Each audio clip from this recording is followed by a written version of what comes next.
தினம்தோறும் விளக்கேற்ற நல்ல எண்ணெய், இதயம் நல்லெண்ணெய்.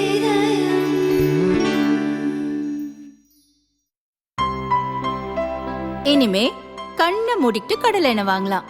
ஏன்னா மந்த்ரா கடலை எண்ணெய் இதயத்தின் தயாரிப்பு.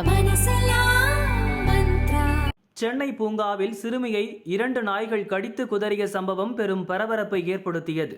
அதன் பிறகு நாய்களை வளர்க்க பலவித கட்டுப்பாடுகளை சென்னை மாநகராட்சி விதித்தது.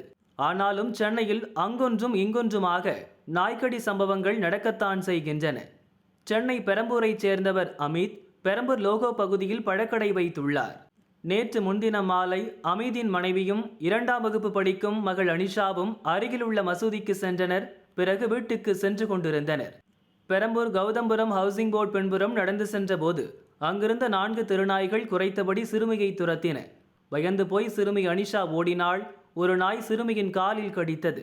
தாய் கல்லை தூக்கி கொண்டு ஓடி வந்தார். அதற்குள் நாய்கள் ஓட்டம் பிடித்தன. அப்பகுதியைச் சேர்ந்த இளைஞர் ஒருவர் கல்லால் அடித்து நாய்களை விரட்டினார்.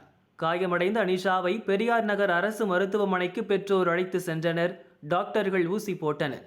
சிறுமியின் தந்தை அமித் கூறுகையில், நாய் கடித்ததில் அனிஷா காலில் 2 பற்கள் இறங்கியிருந்தன என்றார். தெருவில் சுற்றித் திரியும் நாய்கள்தான் மக்களுக்கு மிகப்பெரிய அச்சுறுத்தலாக உள்ளன. தெருநாய்களை கட்டுப்படுத்த மாநகராட்சி உரிய நடவடிக்கைகளை எடுக்காததால் தான் இதுபோன்ற சம்பவங்கள் தொடர்கதையாக நடக்கின்றன என பெரம்பூர் வாசிகள் குற்றம் சாட்டுகின்றனர்.